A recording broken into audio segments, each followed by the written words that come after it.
Nasta shochamudhadhiyo Jata bhasmasti dharinaha Vishantu Shiva dikshayam Yatra daivam surasavam. Translation. Those who vow to worship Lord Shiva are so foolish that they imitate him by keeping long hair on their heads. When initiated into worship of Lord Shiva, they prefer to live on wine, flesh, and other such things. Purport by His Divine Grace, A.C. Bhaktivedanta Swami Prabhupada. Indulging in wine and meat, keeping long hair on one's head, not bathing daily, and smoking ganja, marijuana, are some of the habits which are accepted by foolish preachers who do not have regulated lives. By such behavior, one becomes devoid of transcendental knowledge. In the initiation into the Shiva mantra, there are mudrikastaka, in which it is sometimes recommended that one make his sitting place on the vagina and thus desire nirvana, or dissolution of existence. In that process of worship, wine is needed, or sometimes in place of wine, palm tree juice, which is converted into an intoxicant. This is also offered according to Siva-agama, a scripture on the method of worshipping Lord Shiva.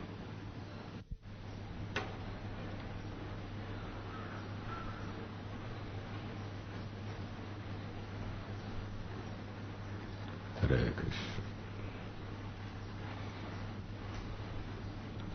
We are reading from Srimad Bhagavatam, Canto 4, Chapter 2, in which Lord Shiva has been terribly offended by Daksha. In this very exalted assembly of demigods, rishis, sages, brahmins, philosophers, prajapatis,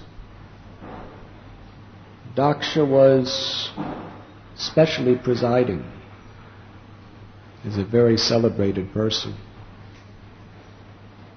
When he came in with his beauty and effulgence, everyone stood up to greet him, except Brahma, who was his father, and Shiva. Although Shiva is the most exalted of all the gods, he is Mahadev. And beyond this particular universe, through his power, Parvati or Durga, he is controlling the entire cosmic manifestation. Because by social convention, he was the son-in-law of Daksha, and Daksha just couldn't relate to Lord Shiva's mannerisms. Therefore, Daksha was outraged. It's very dangerous when one is given a position of respect, because material enjoyment is intoxicating. We become addicted to that. We see when a man is attached to money, what he will do to earn more, what he will do to protect what he has. Even crazy things. When man and woman are attached to each other, what kind of an intoxication and loss of intelligence can come through that relationship? Actually, anything we become attached to in this material world creates a fever, an intoxicating fever, which bewilders one's mind. Bhogaishvaya prasattanam taya parita chetasam vyabhashayatmaka buddhir samadho navadiyate. For one who is too much attached to material opulence or sense enjoyment, the resolute determination for devotional service cannot take place. So even for a devotee, there is great danger at every step in this world. For one who is too much attached to sense gratification or material opulences. What are the opulences?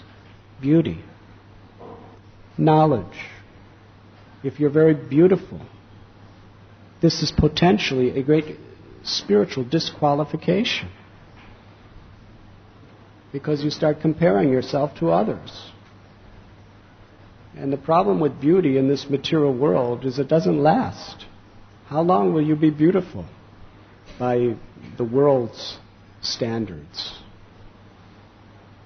And when you lose it, it's a miserable situation. People who nobody care about their beauty, they really don't mind getting old. There's really nothing lost. In fact, there's something gained, because they're expected to be ugly when they're old. But when you're young and beautiful, as you see those wrinkles coming and those hairs turning gray, your reputation, what you're so attached to as being seen as a beautiful person, it's horrible, it's miserable, it's painful. A person who is beautiful is envious of other persons who are as beautiful or more beautiful. This is the misery of material opulence. And wealth, the opulence of wealth, how much attachment that creates.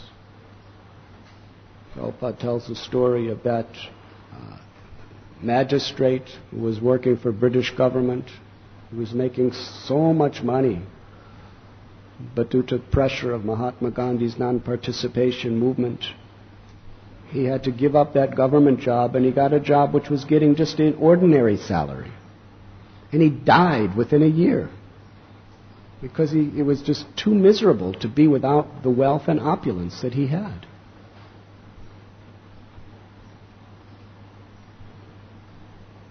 And then there is strength.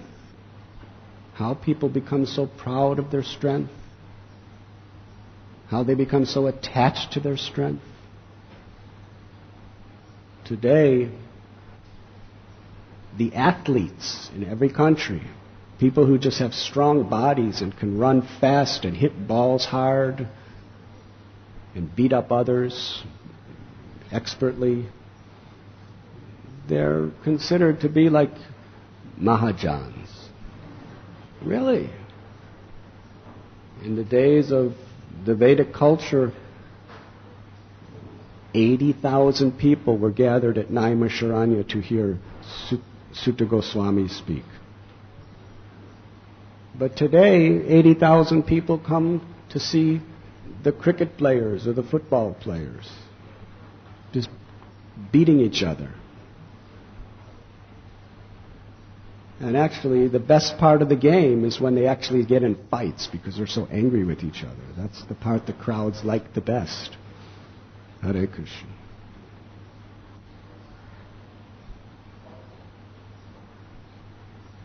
So there's very great attachment to this.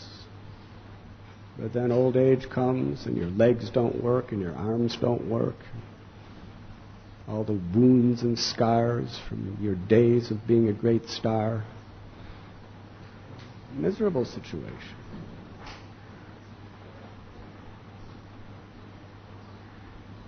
My father knows so many people. One is one of the greatest football players of American's history. Now he's older man. And he's just so miserable because he has had so many surgeries on his legs and in his shoulders, on his hips,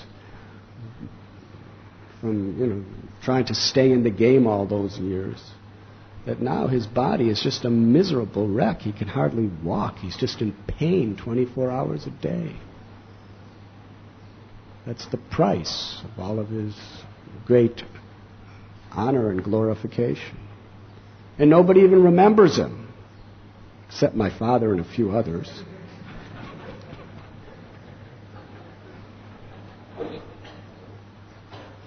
Finished. Beauty, wealth, strength, knowledge. How strength when you're very strong? You can offend others with that strength. And knowledge, if one is very learned, one has a very fertile brain, this is a great opulence. But it creates the fever of material intoxication and false pride.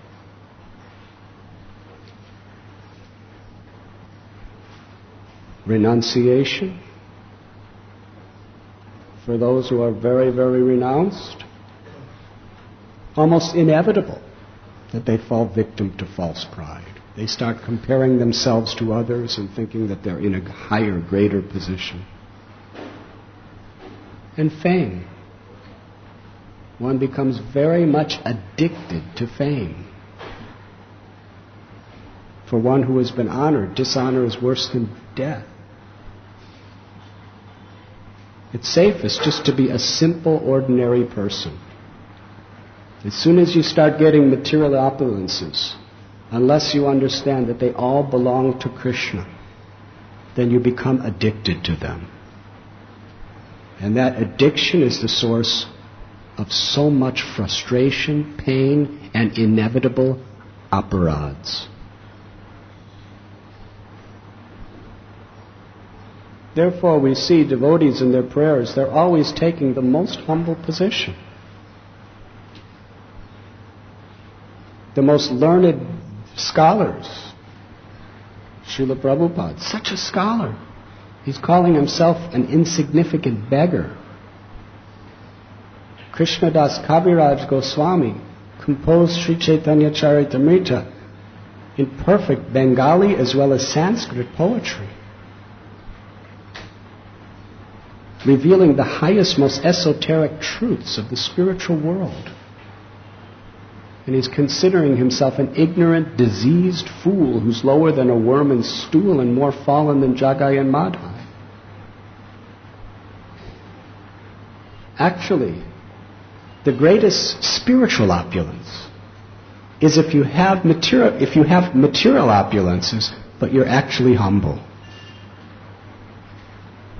Rupa and Sanatana Goswami, they had all opulences when they were living in Ramkeli. But they understood everything belongs to Krishna, so they were very, very humble, gentle, respectful to all, very obedient to the pure principles of religion.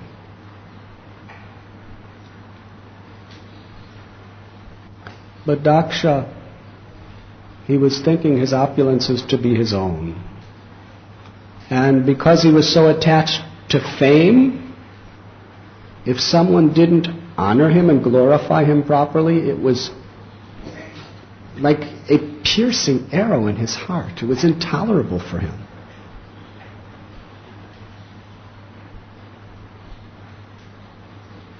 Especially because it came from his own son-in-law. Very painful. This is another great danger. When you think you have a superior position over another, it's very intolerable for the ego if that person is insubordinate or disrespectful to you. And in this material world, Krishna will arrange through the hearts of others to frustrate all of your attachments. So if you want to be happy, simply don't think yourself better than others. Then you never have to suffer that ego problem. Daksha was so angry. He literally became totally uncontrolled in anger. And he cursed Lord Shiva. You will not be able to sit with the demigods to take their share of sacrifice. Lord Shiva, that was a benediction to him. Sitting with those materialistic demigods, taking these mundane sacrifices. He'd rather be somewhere meditating on Krishna. So Lord Shiva didn't mind. He was just disturbed at what would happen to others. But he was completely self-satisfied. So he didn't say a word, he just left. But the followers of Shiva, the leading follower, Nandeshwar, he was outraged. He began to curse Daksha. You will have the head of a goat because you're so proud. Then he started cursing the Brahmins and the Rishis and the Devatas who were supporting Daksha. We know in this world that karma is like a chain. One action creates another reaction. That reaction causes another action. That reaction causes another reaction. That reaction causes another action. And it's endless. Birth after birth after birth after birth. The chain of karma is unbreakable. Sarvadharaman purityaja mam ekam sharanam vraja aham tvam sarva papebhyo mokshayi samimasucha. Unless we surrender to Krishna, we cannot free ourselves from this chain of actions and reactions. Every time we engage in any activity, there is the prarabdha and aprarabdha. There is the physical, mental results of suffering due to our sins. But there's also the impression that that activity creates within our heart. The inclination toward further sins. That's the worst part. Every time you engage in any type of materialistic activity for sense gratification or sinful life, that creates in your heart a very, very deep, intense urge to do it again. So people think sometimes out of foolishness that if I just enjoy my senses nicely, I'll get tired of it. And then naturally I'll be liberated through the process of sense gratification. Temporarily you may get frustrated, but within the core of your heart, those sinful activities are creating a deeper and deeper, deeper attachment for those forms of enjoyment. And then again you undo the sinful activity. Maharaj Parikshit told Sukadeva Goswami that I see this atonements for sins to be useless. Because as long as that propensity remains within the heart, it's just a matter of time one has to engage in sinful activities. Sukadeva Goswami agreed, it is useless ultimately. The only means of making a solution is to surrender to Krishna through purifying our heart by chanting His names. Hare Krishna, Hare Krishna, Krishna Krishna, Hare Hare, Hare Ram, Ram, Hare Hare. And taking a position of tolerating our material attachments and engaging as a humble servant of the Lord and His devotees. That is the only means. There is no other process that can bring us happiness or relief from suffering. So here we find, after Nandishwar curses Dakshin Brahmins. Nandishwar is the principal follower of Shiva. Then the principal of the Brahmins, Bhrigu Muni, he stands up and starts cursing the disciples of Lord Shiva, of which we are reading today. He's blaspheming them, cursing them to be atheists, to be filthy, dirty, engage in abominable types of worship, addicted to eating flesh and drinking wine. Hare Krishna.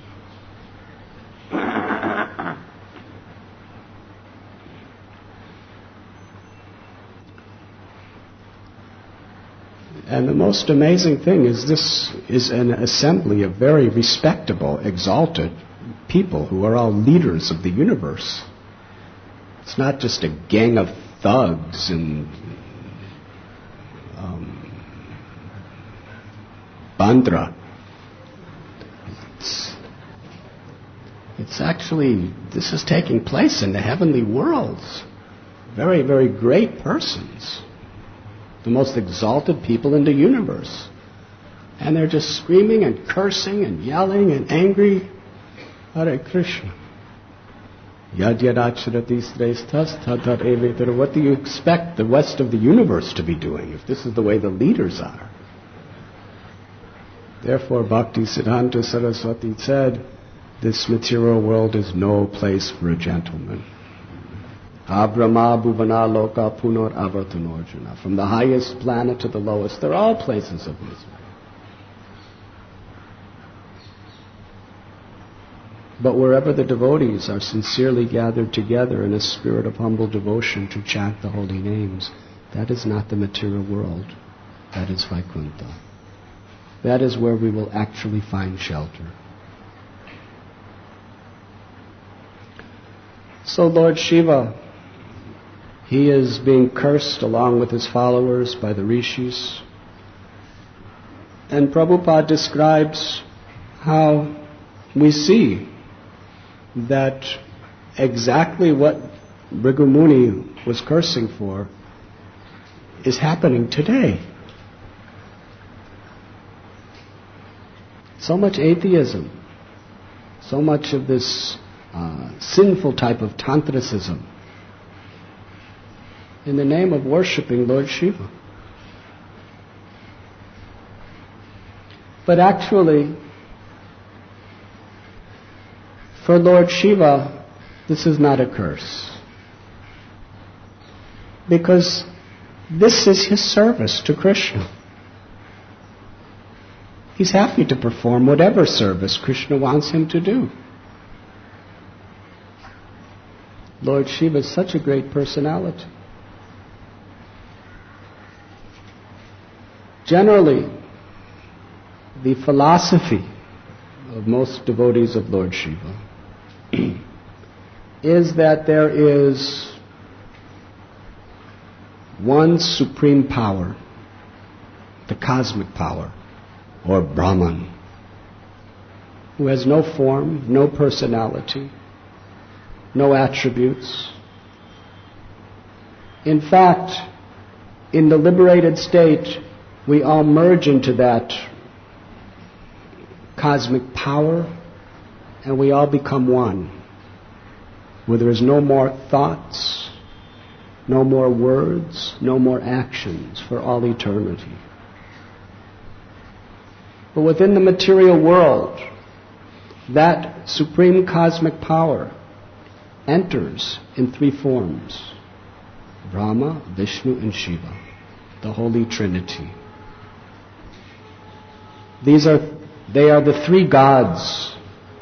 They are God who is incarnated within this world in form.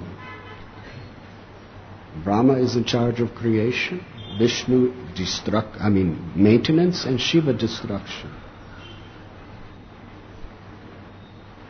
But because Lord Shiva is Ashutosh, he's very easily pleased, and if you just somehow or other do the proper sacrifices for him, he will give you whatever you want. Ultimately, he's Muktanath. He can give liberation for them.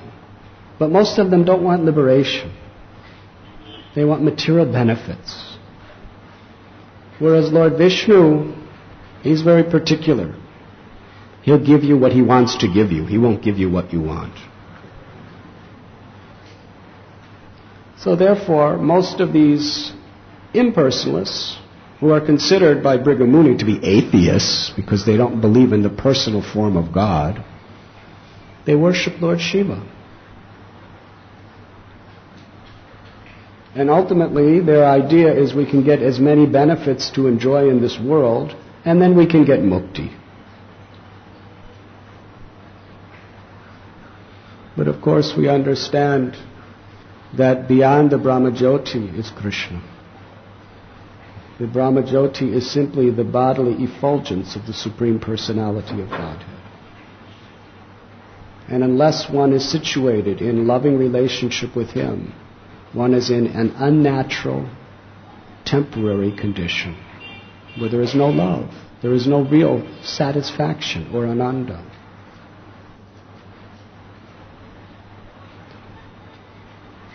So we find that Lord Shiva, he is actually a manifestation of Vishnu who takes on the quality of a demigod and also associates with the modes of material nature. Therefore, although he's Vishnu, he's not categorized the same as Vishnu. Because Lord Vishnu is never in contact with the three modes of material nature. He is always above and transcendental. So just like Brahma Samhita describes, if you put a culture in milk, it turns into dahi, yogurt. Similarly, when the modes of material nature come in contact with Lord Vishnu by his own sweet will, he becomes Shiva. Although ultimately he's the controller of the modes of material nature, he willingly accepts that contact, that influence. And in the role of a demigod, the greatest of the demigods, Mahadev, he fulfills one's desires. He has to. It's his obligation if you do the proper sacrifice.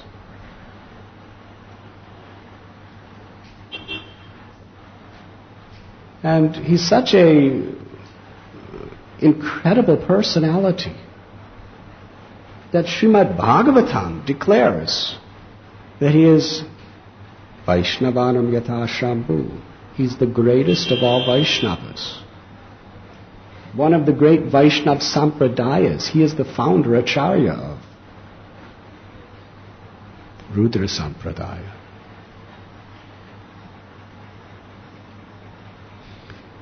But yet, he teaches by his example how one can do his service and at the same time remain completely loyal and faithful to Krishna. Some of you grihastas wonder, how can I go to the office and deal with so many people and still remain Krishna conscious? Should I give up my job? No harm if you do. It's always place on the floor of the brahmachari ashram. But if you can best serve by keeping your job, then you should keep your job. Look at Lord Shiva.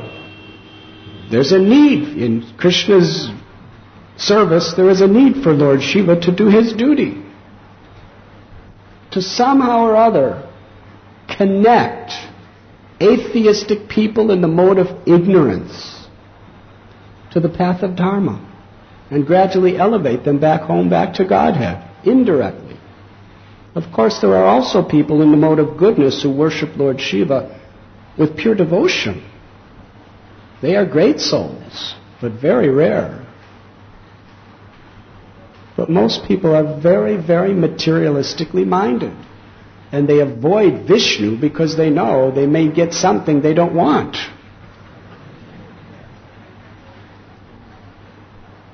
So Shiva's there for them. People who are addicted to drinking wine, people who are addicted to eating meat, people who are addicted to smoking ganja, they can't give it up. So they can just go down, down, down, deeper, deeper, deeper into the modes of material nature. Or they can somehow or other do it under certain regulative principles for Lord Shiva and gradually become elevated and purified. But it's not that Lord Shiva is officially pleased with people, but in his heart of hearts he's disgusted with them. So many examples in the scriptures. Vrikasura, cutting off his flesh, pound by pound, and putting it in sacred fire, chanting Om Namah Shivaya, chanting various Shiva mantras, petitioning Shiva, you come. It wasn't like devotees humbly chanting the holy name, my dear Radha and Krishna, how can I serve? Please engage me in your service. He was just screaming out as loud as he can, Shiva, be engaged in my service. I demand you, I command you, you serve me. That's the mentality. Cutting off his flesh, blood everywhere, flesh burning in the fire. He cut off most of his flesh, and Shiva was disgusted.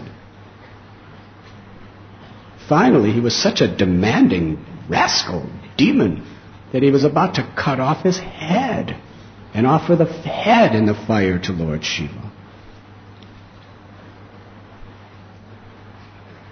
Now, for most of us, we would have just said, let him cut off his head. But Lord Shiva can't do that. He's a demigod. He's in the role of demigod. So he appeared. What do you want? I'm pleased with you. Do you think a Vaishnava is pleased with that? Officially, he's pleased. Just like you businessmen. You're doing some deal with somebody and they are addicted to all kinds of sinful activities and you know that they want to cheat you, but somehow or other they make a deal that you like, so you say, I'm pleased with you. You're pleased with the deal he's making, but you're disgusted with the person. Yes? You have that experience? So Shiva's pleased from a business point of view. What do you want? Whoever's head I touch, let it crack in 1,000 pieces. So be it. What a thankless job giving benedictions like that. Then he saw Parvati.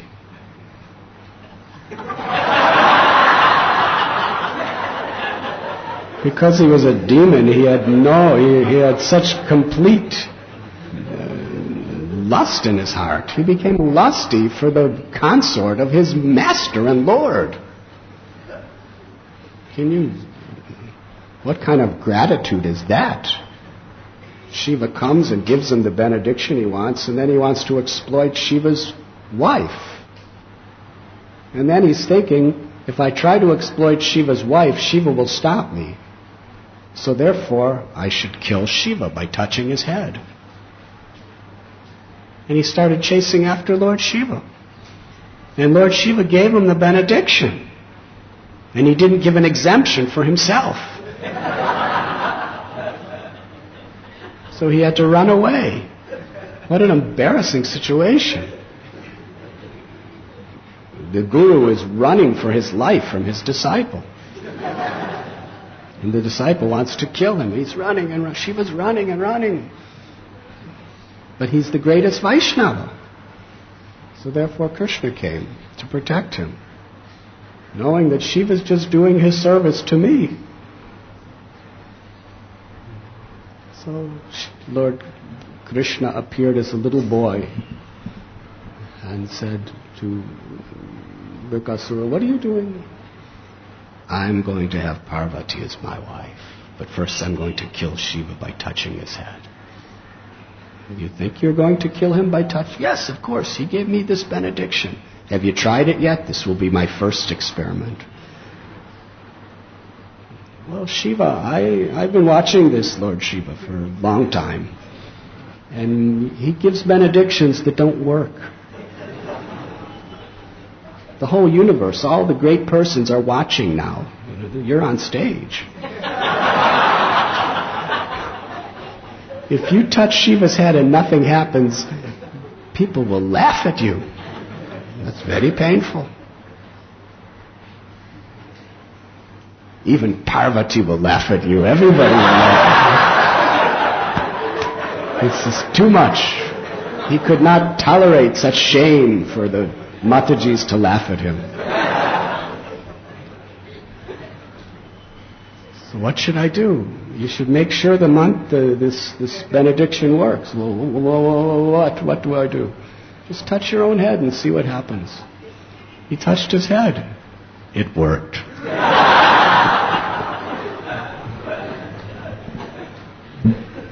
No more Brikasura.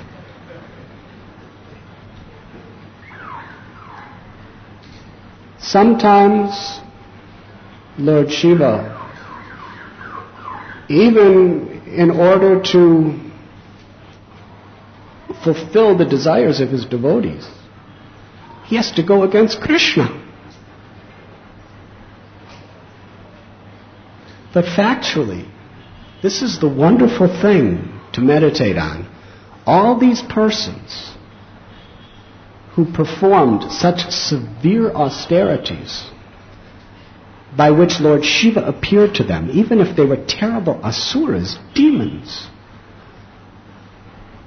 because somehow or other of that connection with the great Vaishnava Shiva, most of them got special benediction from Krishna. Just like Brikasura. He came face to face with the Supreme Personality of Godhead. And actually, because he died following the instruction of Krishna, he was blessed. And he died looking at Krishna. This is how dear Lord Shiva is to Lord Vishnu. That Lord Vishnu even favors the demons that Shiva bestows mercy on. There are so many in the 10th canto of Srimad Bhagavatam. Salva also, was he not? He got benedictions of that airplane and everything from Lord Shiva. But ultimately, he was killed directly by Krishna. Banasura, he was a very, very devoted Shivite. He had 1,000 arms. And he would play the mridangas with 1,000 arms. He would play drums, and Lord Shiva would come and dance while he was playing. Can you imagine? 1,000 arms, powerful arms. His arms used to they were so itching for something to do. He was going around challenging anybody in the planet, anyone in the universe, to fight with him, but nobody would fight with him, so he would just beat up mountains and make them into powder. Those 1,000 arms playing drums. And he was an expert drummer too. And Lord Shiva was dancing, dancing and dancing. So Lord Shiva gave him great, great benedictions. But ultimately, due to circumstances, Banasura attacked Krishna.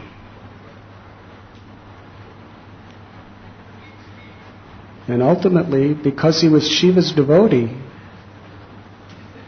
Lord Shiva cut off all but 4 of his arms, and Banasura surrendered and became so very, very blessed by Krishna because of his relationship to Shiva.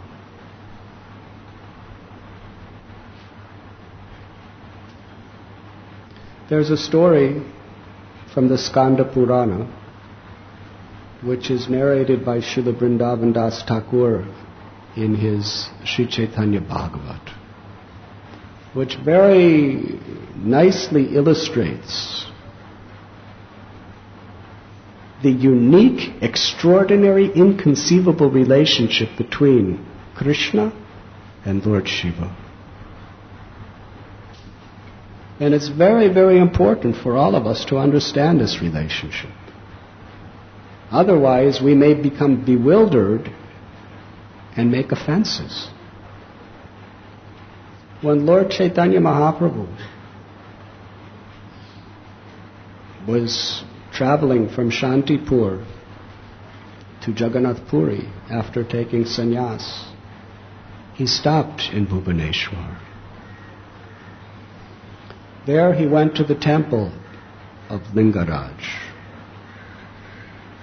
Very, very ancient temple. When he saw the Shiva Lingam, Lord Sri Chaitanya Mahaprabhu, in great ecstasy, worshipped Lord Shiva and danced before him. This is reciprocation of love. Lord Shiva is the greatest devotee of Krishna, always worshipping Krishna. He dances for Krishna.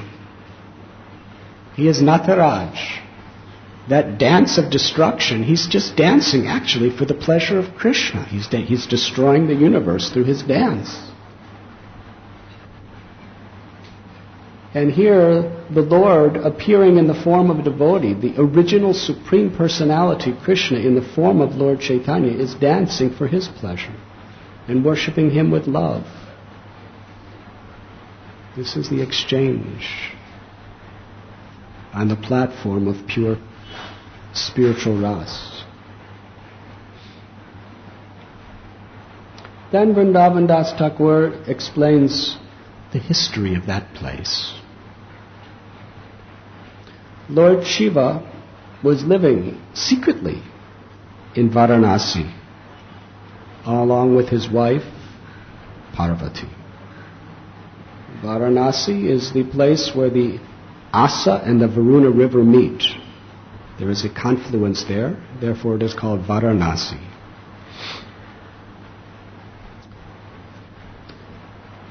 After Lord Shiva enjoyed for many days in Varanasi, he left that place to go to Kailash along with Parvati. After he left, one king named Kashiraj became very powerful. He was a devotee of Shiva. He gained tremendous amount of strength and opulence by his worship of Shiva. He was the king of all of Kashi. But somehow or other, he became extremely envious of Krishna, who was then living in Dwarka. So he performed severe austerities, chanting Lord Shiva's names. And Lord Shiva, who was Ashutosh, he appeared before him. You have pleased me. You have done what you're supposed to do to get my favor. What do you want? What boon can I give you? Kashiraj said to Shiva that I want you to give me the boon that I will defeat Krishna in battle. Hare Krishna. Krishna is the worshipable Lord of Shiva. When Lord Shiva is in his meditation, he's meditating on the Ras Leela of Sri Krishna.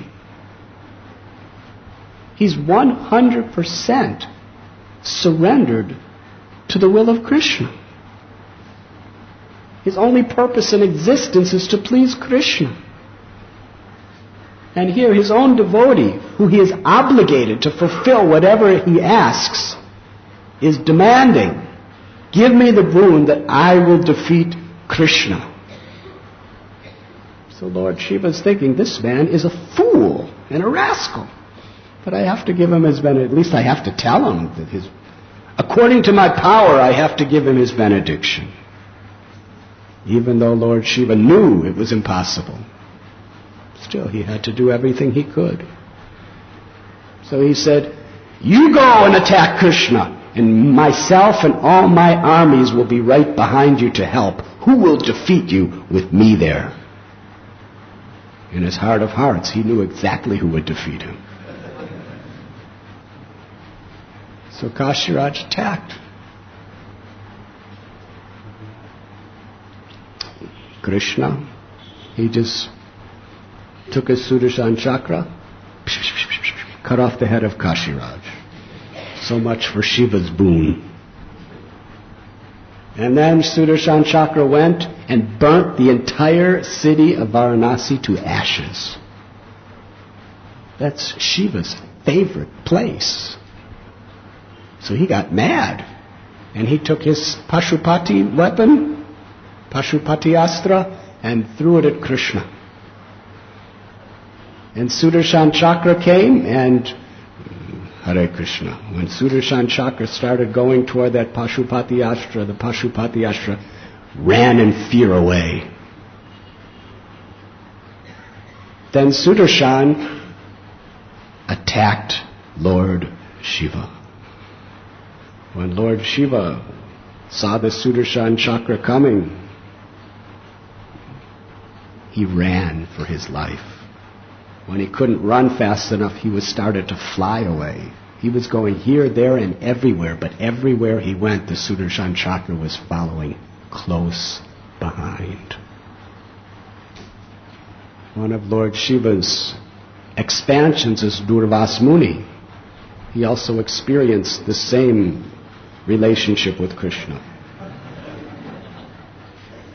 So after going everywhere he could possibly go and not being able to hide, Shankar came to Krishna and fell at his feet.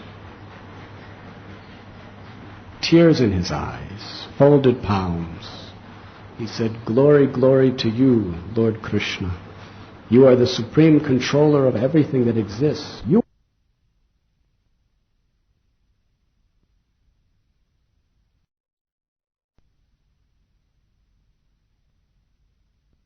This is very interesting. Shiva is saying that Vishnu, or Krishna, is the destroyer of all the universes, although that fame belongs to him. Because Shiva knows that the power he has to destroy is coming from Krishna. He's actually the destroyer. I am simply his instrument.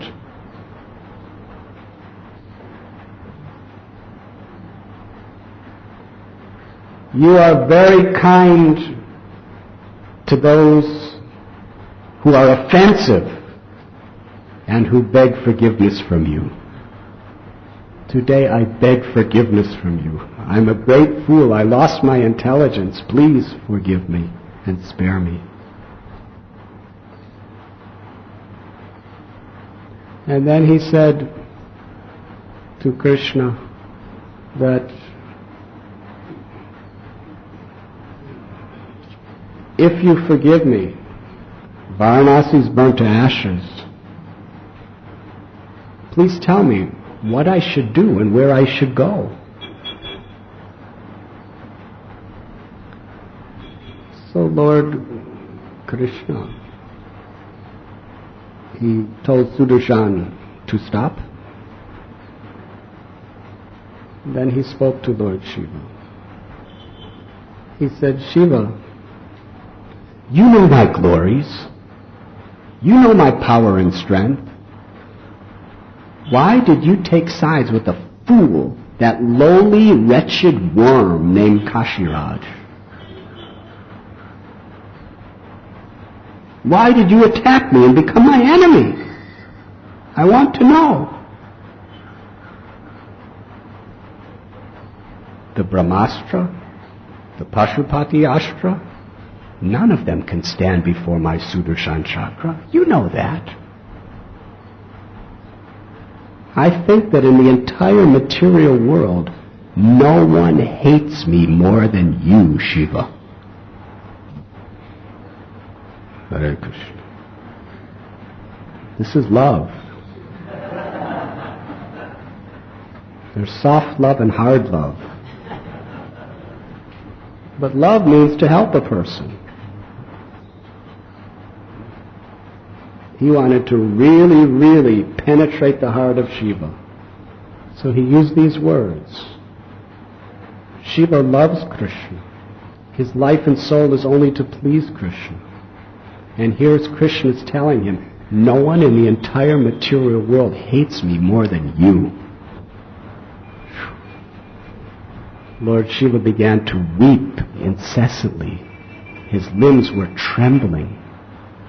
He fell down on the ground at Krishna's feet and said, "My Lord, you are the supreme controller. Everything is coming from you.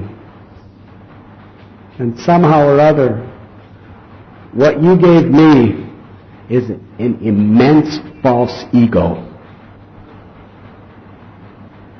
Such a false ego that I'm thinking no one is greater than me. This false ego is such a burden. It's plaguing me. It's torturing me. It's separating me from you. Please, please, take away this false ego. I can't tolerate it any longer."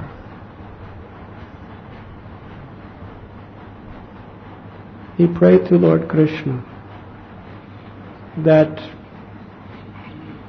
due to my association with all these wicked, materialistic-minded persons, my false ego is so infatuated that I have offended you. I beg forgiveness. Please kindly purify my heart. My only hope is if you give me your association.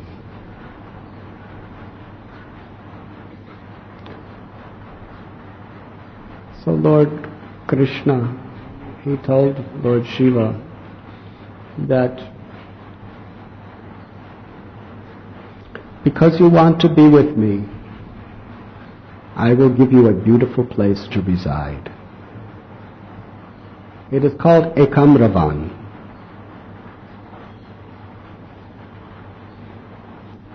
I myself am permanently living just beside the sea and a blue-colored mountain called Nilachala, also named after me, Purushottam Kshetra, or Jagannath Puri.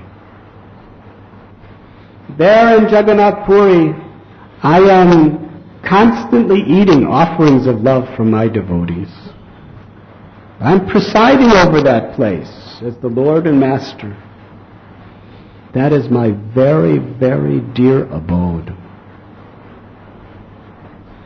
Jagannath Puri is such a supremely sanctified place that is so dear to my heart that when the demigods look at Jagannath Puri, both the human denizens as well as the insects, worms, and beasts, the demigods see them all as having four-armed Vaikuntha forms. Anyone who goes to sleep in Jagannath Puri gets credit for meditating in full samadhi. Anyone who reclines or lays down, even for a second in Puri, gets credit of offering his Dandavat obeisances to the Supreme Personality of Godhead. Anyone who takes even a single step walking in Puri, that one step, one gets the credit of circumambulating a holy place. Anyone who speaks, whatever they speak, they get credit for glorifying me and chanting my holy name.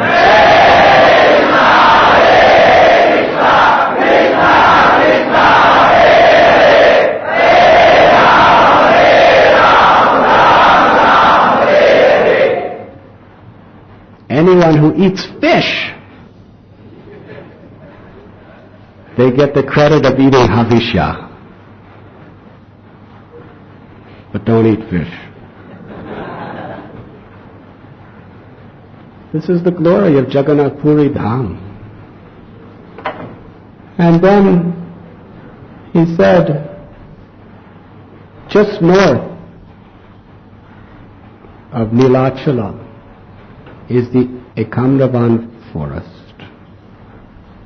Beautiful place, like a heavenly planet, very, very dear to me. There, in your original form, you can always reside. And you will always be just beside me. Then Lord Krishna told Lord Shiva, in all of my holy places throughout the world, I give you personally residence there as the protector of my dhams.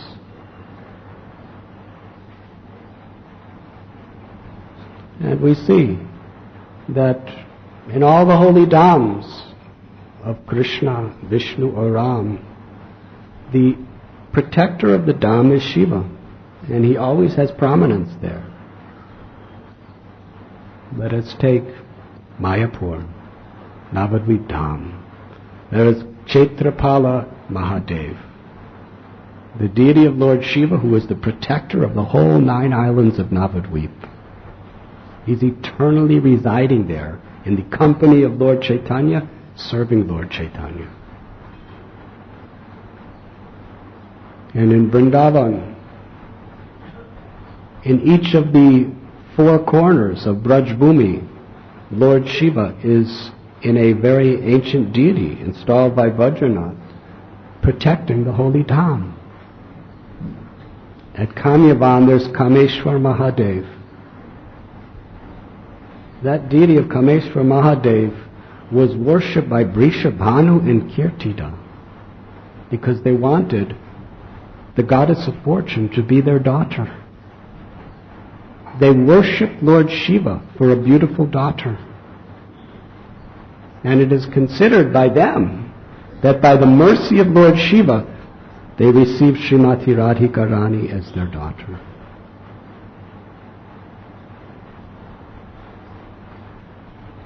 And at Govardhan there is Chakaleshwar Mahadev, residing right near the Manasa Ganga at Govardhan Hill.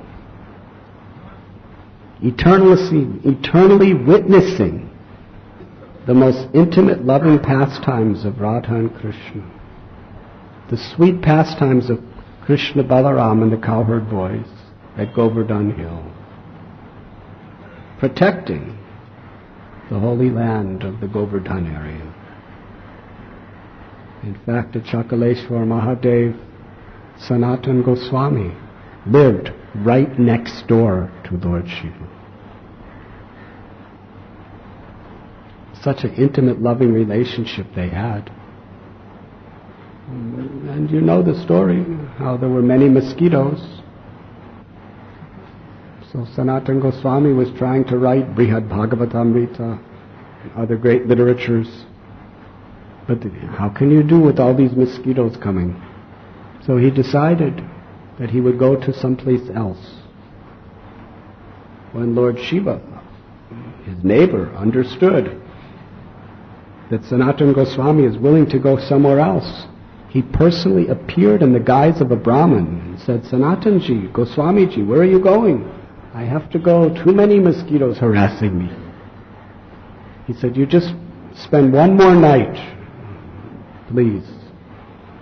So Sanatan Goswami, so gracious, said, all right.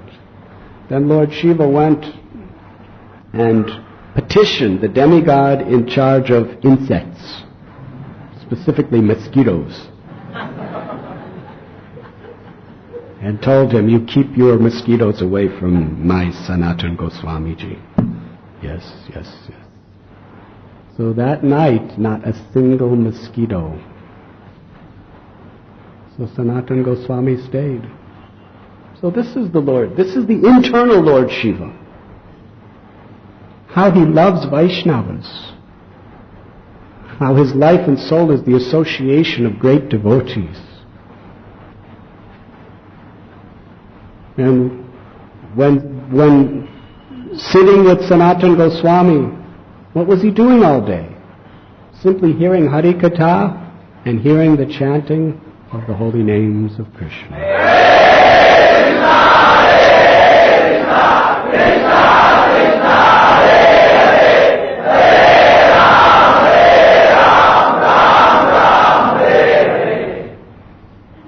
Then in the Mathura side there's Bhuteshwar Mahadev. This Bhuteshwar Mahadev was the worshipable deity of Kamsa. He was the Ishtadev of Shriman Kamsadev. And he was worshipping Lord Shiva also to kill Krishna. Because of Lord Shiva's benedictions, he developed strength of 10,000 elephants. Can you imagine? That means each one of his arms had the strength of 5,000 elephants. Hare Krishna. And they were the elephants of Dwapar Yuga, not Kali Yuga.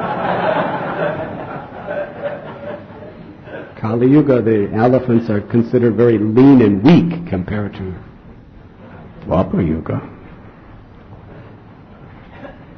Powerful person. But there he is, by his benediction, by Shiva's benediction actually. Kamsa was so fortunate that he was killed directly by Krishna.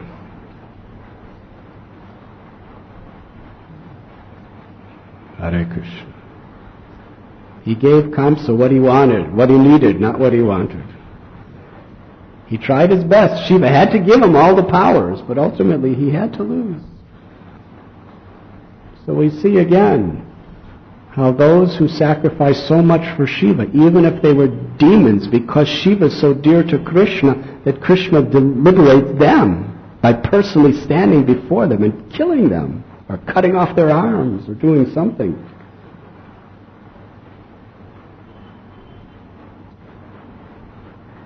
And then there is the Gopeshwar Mahadev. This is Lord Shiva in his most happy state.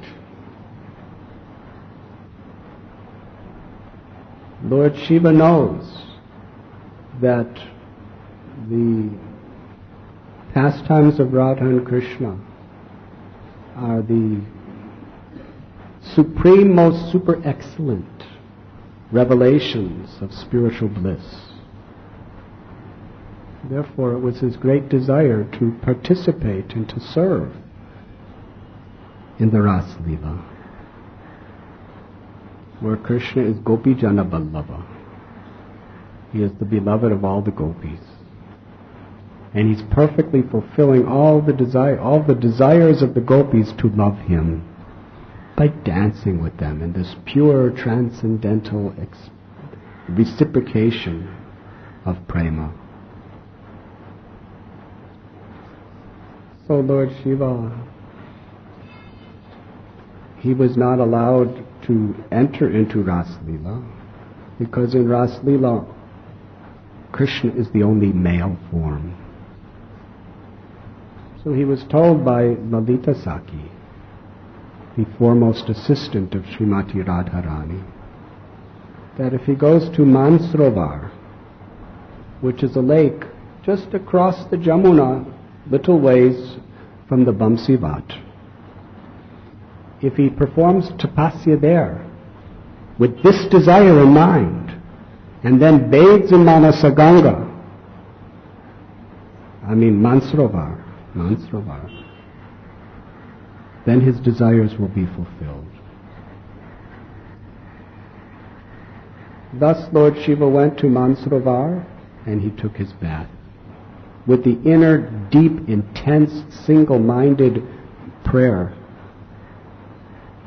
that he could serve Krishna and his devotees in his Ras Leela. So when he came out of the water, he had the female form of a gopi. And he was known as Gopeshwar Mahadev. And they gave him the service, because Lord Shiva is so eager to serve by protecting Krishna's dham, by protecting Krishna's devotees, that he was right at the border of the Ras Leela, near Bamsivat, on the bank of Jamuna, and he was told that no one who is not completely pure-hearted in Madhurya Ras can enter. You keep all disqualified people away. So there he was participating by protecting Krishna's ultimate pastime of love. Watching the whole thing with his transcendental three eyes. And to this day, this Gopeshwar Mahadev temple is one of the most important places of worship for all Vaishnavas. On Shivaratri,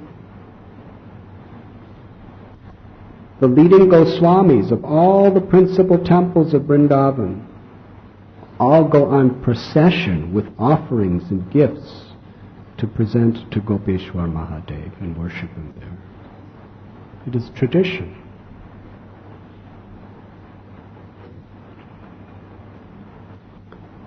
So Lord Krishna gave Lord Shiva this benediction, that in all of my holy abodes you will reside. And there you will protect my abode and protect my devotees. So for the Vaishnavas, this is how we worship Lord Shiva. We worship his inner mood of pure love and devotion and service. We worship him as Gopeshwar Mahadev, as Kameshwar Mahadev, as Kshetrapala Mahadev. And therefore the Vaishnavas are most dear to Lord Shiva because they glorify him for what he loves to do. Whereas materialistic people, they worship Lord Shiva for material benedictions, mystic powers. Sometimes they flesh, blood. Lord Shiva's Vaishnav. He doesn't accept their flesh and their blood or their liquor or their ganja. He just gives it to the ghosts that surround him. So they're thinking they're taking Shiva Prasad, but actually they're taking ghost remnants. We don't really call it prasad. It's ghost remnants. But somehow or other, because of their connection to Lord Shiva, they're actually being elevated.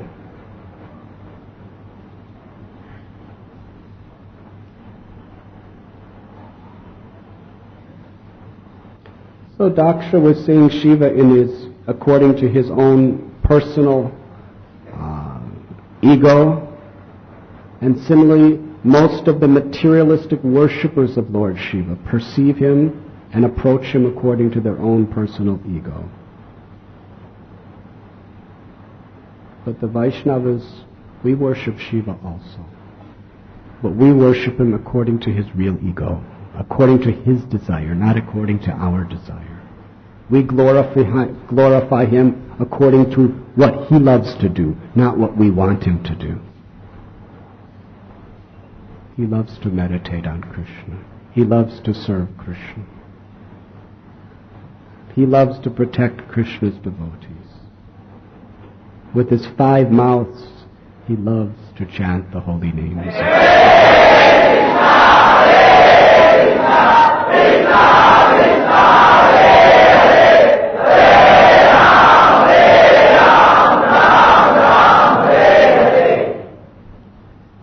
So Prabhupada is explaining in quite graphic detail of how some worshippers of Shiva perform their bhajan. Hare Krishna. But we will go to Gopeshwar Mahadev and ask Lord Shiva how we can assist him in his service to Radha and Krishna. Thank you very much. Is there any questions or comments? Yes, Prabhu.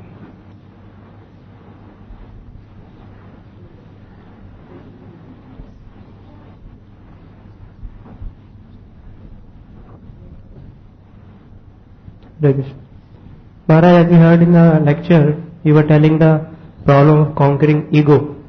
That if you don't think that you are superior to somebody else, then we can overcome the problem of ego clash.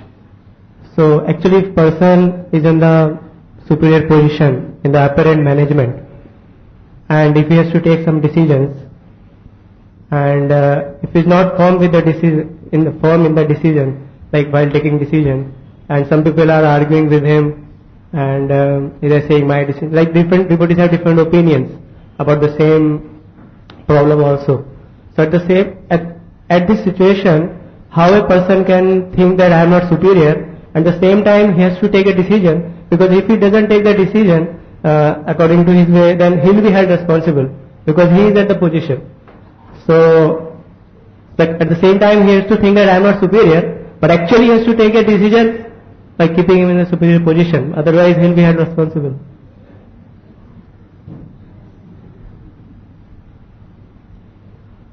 What do you think?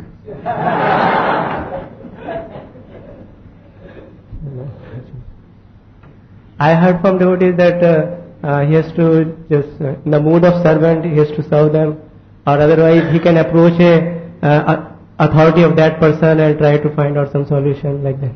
But correct answer. But if he himself is the Any other questions? Actually, sometimes our service is to take a superior role.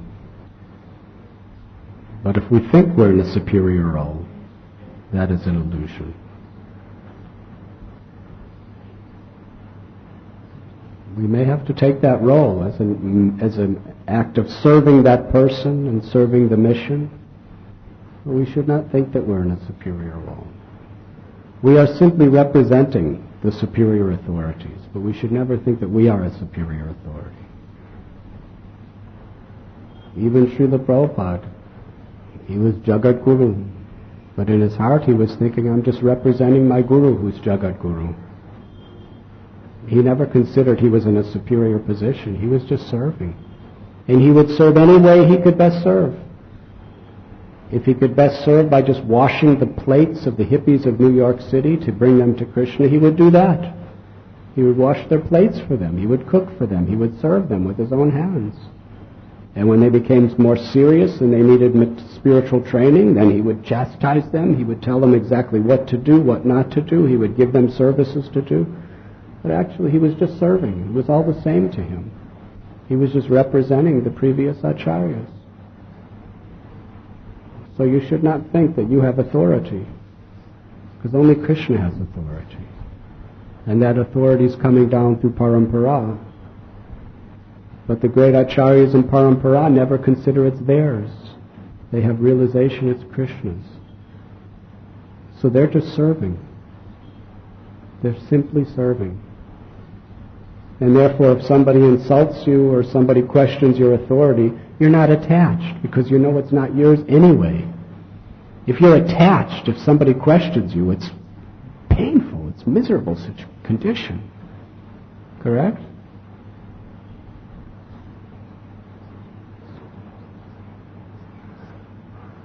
But if you understand, it's not my authority, I'm just a servant. If this person blasphemes me, it's no problem. I'm nothing. But if you think you're something, it's very painful.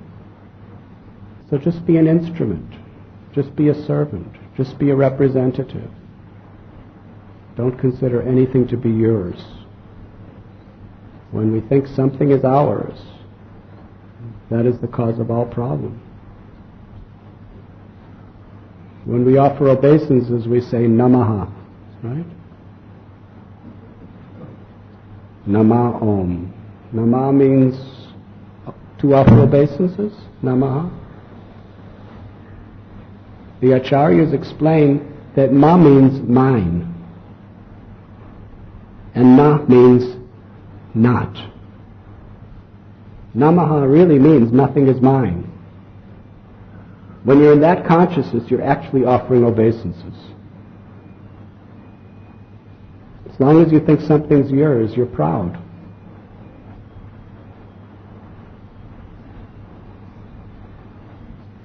Vanchakalpatarubhyascha kripasindubhya evacha patitanam pavaniyo vaishnavebhyo namo namaha.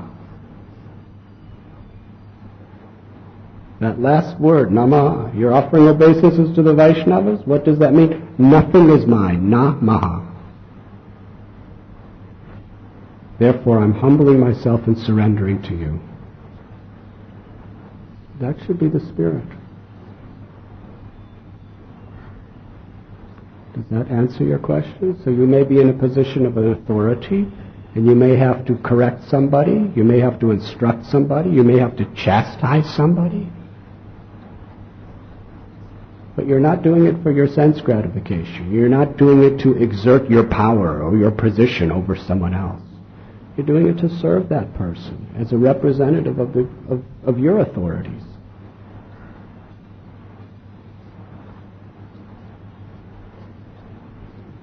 In your heart, you should be offering your obeisances to that person.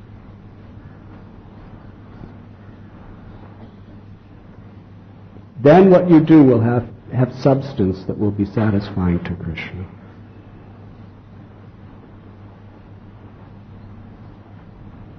Yes? In your lecture you mentioned that karma is like a chain. So sometimes there is a doubt that suppose someone slaps me and I slap him back. So the argument is given that this is not a reaction for the action which he has performed now, but some activity which he has already performed in the previous life for which he is getting that reaction. So there is nothing called instant karma. But whatever reactions one is getting is because of actions which have been performed at a previous time or in a previous lifetime. So to what extent this is true? That whatever reactions we are getting may not be necessarily for actions we are doing in this lifetime or in the immediate period. Like suppose if I eat something and I get indigestion. So argument is given, it is not because of what you are eating, but because of previous activities you are supposed to get a reaction, and therefore this is not the real cause, but the real cause is the reactions which you are getting for previous activities.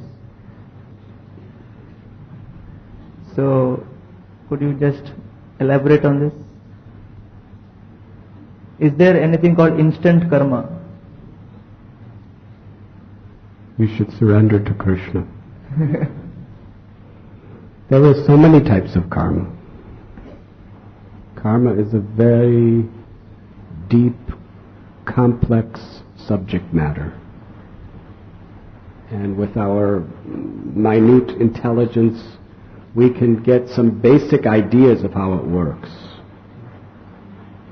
But no one can actually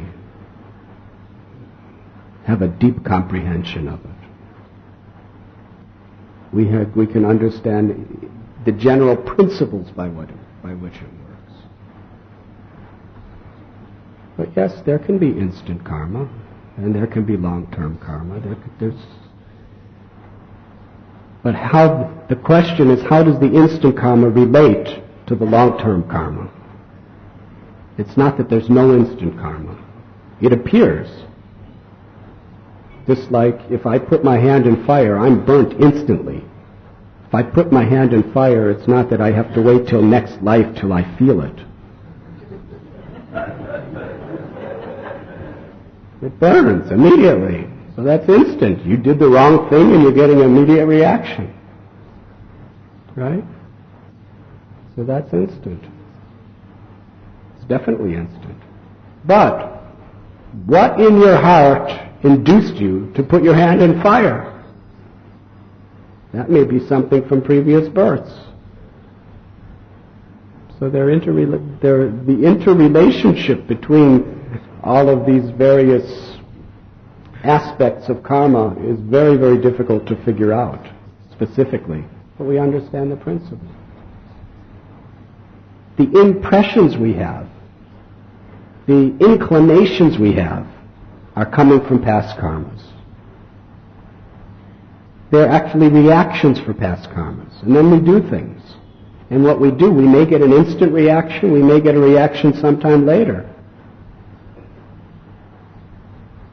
Just like, for instance, If you're driving in the car and some old lady with a sari and you yell at her and say, "Get off the road, you rascal." Hare Krishna. If she just quietly walks on, then either in this life or in a future life, you're going to have to pay the reaction for insulting her. Correct? That's long-term reaction. Or she may just turn around and smash you in the face with her purse and say, "Shut up, you bogus brahmachari."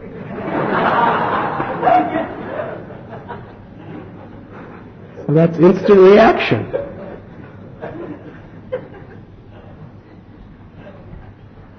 So it may be what you do may have an instant reaction, it may have a reaction that comes in another birth. In the next birth, you might just be very humbly giving a lecture and some woman just comes up and smashes you in the face with a purse.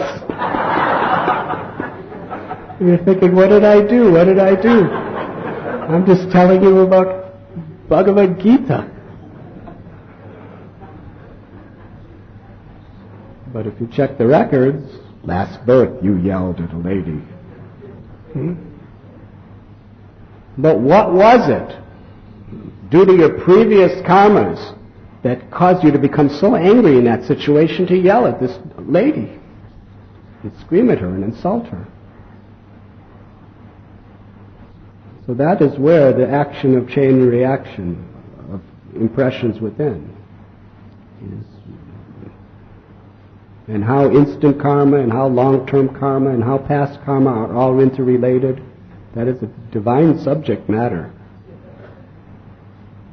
But there's one thing we know, that the only cure is to surrender to Krishna and to offenselessly chant His holy name.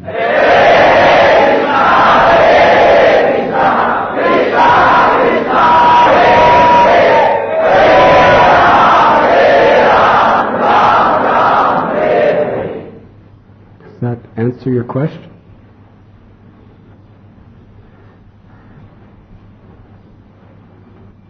Yes. I explained that in the assembly of Daksha, they were all exalted personalities, even some of them they were devotees of the Lord. But still, they came to such a low level, they were fighting with each other. And we see that amongst the community of devotees, and they are given some kind of position. Some are counselors, some are presidents, some are assistant counselors. And still we are struggling with our conditioned nature. And if they can do that kind of activity, what guarantees that we will not be? And especially we are living in this age of quarrel and hypocrisy. And because we are all under the guidance and the control and the protection of a pure devotee, Srila Prabhupada. If we simply remain dedicated and faithful to Him, He can protect us from these types of conflicts. However, if we're not taking shelter of Him, whoever we may be, especially in this age of Kali, definitely there will be quarrel and conflict. So we have the perfect solution to the problem. Just be at the feet of Srila Prabhupada and the previous acharyas. You see, in the Daksha Yagya, they weren't all having bona fide spiritual masters. They were exalted. But Daksha is very much a karma mishra bhakta.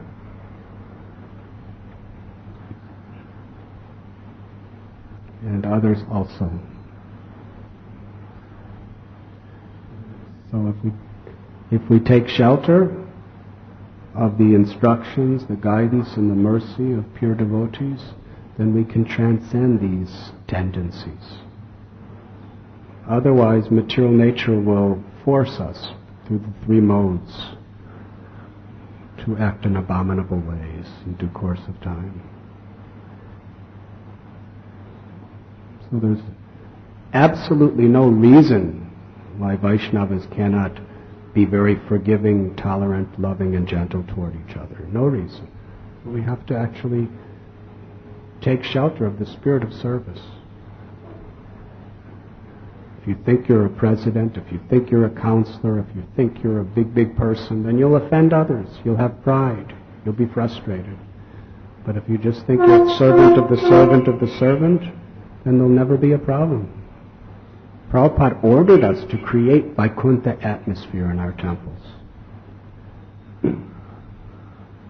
You see, in this age of Kali, the fact that problems and disasters take place is no surprise. It's going to happen. There's going to be problems. There's going to be devotees that make mistakes. We can expect that. It's the material world and it's Kali Yuga. What makes an organization good is not that there's no problems. It's not that there's no scandals. It's not that there's no fall downs. It's not that there's no mistakes. They will happen. The strength of the organization is how they deal with it when it happens. Do they deal with it with integrity? Do they deal with it in such a way that they maintain and preserve pure standards? If they do, then that is a very, very powerful organization. That is a powerful spiritual group.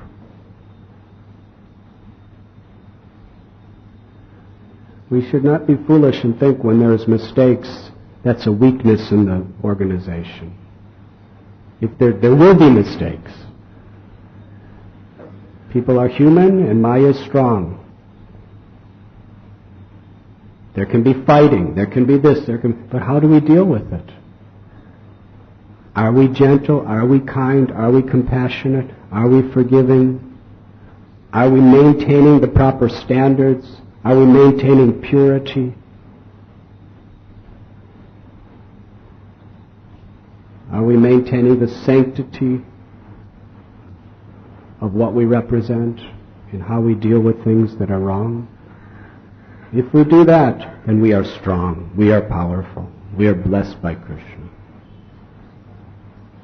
But to think mistakes will not happen, that's our strength. That's foolishness. Mistakes will happen. And actually, the test of the strength of the spiritual organization is how it reacts to mistakes, how it reacts to problems.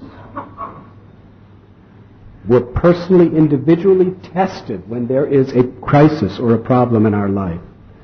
Are we going to turn to Krishna, or are we going to justify sense gratification or justify giving up my devotional service because of this problem? That's your test.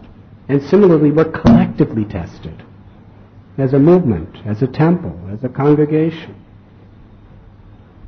When there's problems, how do we act? How do we react?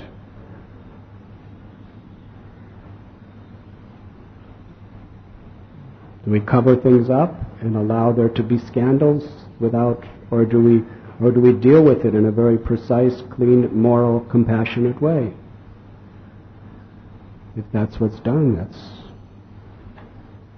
that means we're serving Krishna very nicely.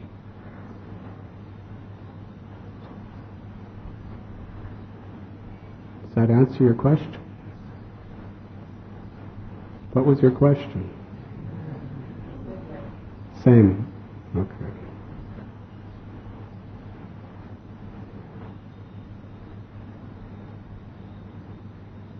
Gaur Hari Prabhu, last question.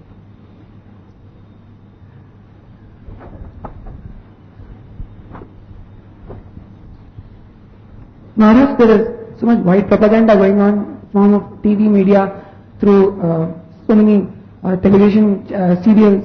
Can you speak a little slower? There is white propaganda going on through TV serials which portrayed from different Purans like Shiv Puran. They bring out serials where they portray that Shiva is the Supreme Personality of Godhead, and they show so many of the pastimes from Shiv Puran which they claim to be true. So many times students get bewildered when they see those when they see those movies or hear from others. So, when they hear from, say, Krishna book about the pastimes of Lord Shiva and Lord Krishna, so they are not able to get a clear picture whom to put faith in, because they seem to be contradictory. You cannot understand the true essence of the scriptures except from pure devotees of Krishna, or from those who have surrendered their lives. That is why parampara is essential. Evam parampara pravta.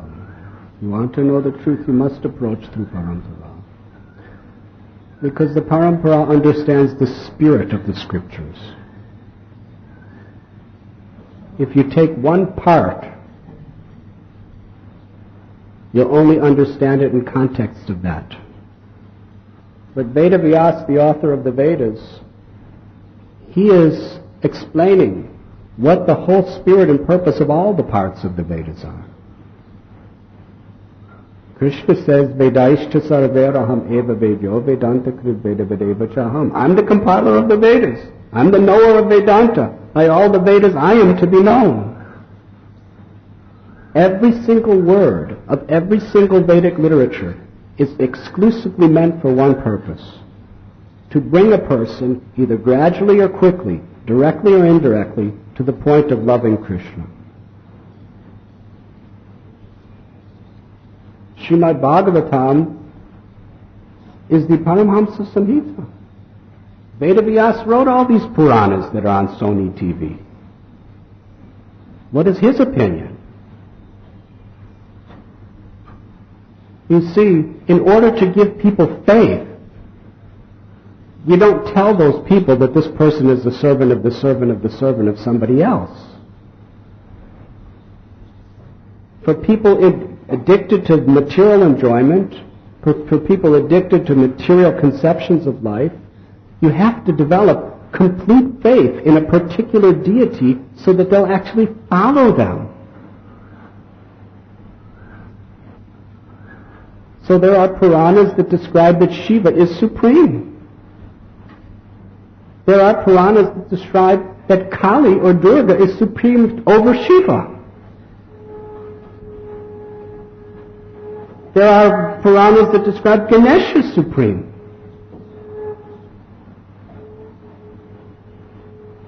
Because if you believe that they're supreme, you'll follow. If they say right out Vishnu is supreme, they can't follow Vishnu. They can't follow Vishnu, they won't follow Vishnu, because Vishnu only wants one thing: pure, unalloyed, uninterrupted surrender, giving up all sense gratification. That's what Vishnu's wanting. These people don't want to hear that. They'll be atheists if that's what they have to do. So here's the Supreme. He'll give you, or she'll give you, wife, power, tantric, mystic cities. We'll give you great wealth. We'll give you high position. We'll give you long life. We'll give you elevation to higher planets. So the Vedas describe them as supreme.